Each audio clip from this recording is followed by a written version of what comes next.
The Poppy Story.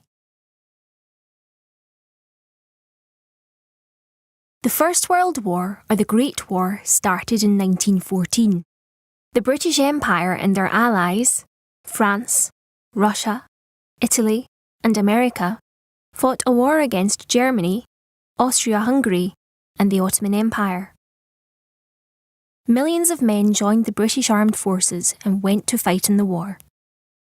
The conditions were terrible, and millions were killed or injured.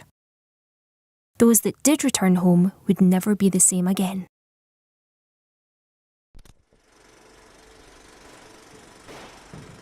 One of the largest battles of the war took place around the town of Ypres in the Flanders region of Belgium. While serving in Flanders, a young Canadian soldier called John McCrae noticed how bright red poppies grew wild amid the war-torn landscape.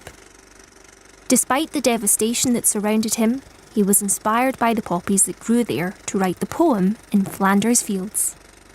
His poem became very popular, and the bright red poppy would soon be adopted as a symbol to remember all those who had fought in the war.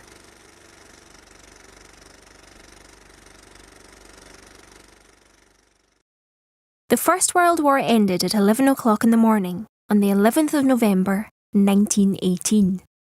This was the 11th hour of the 11th day of the 11th month. The war had lasted over 4 years. The 11th of November every year is called Remembrance Day or Armistice Day. After the war ended, people started making paper poppies to sell. They sold poppies to raise money to help the millions of sailors, soldiers and airmen who were coming home from the war. These people are called ex-servicemen and women, or veterans.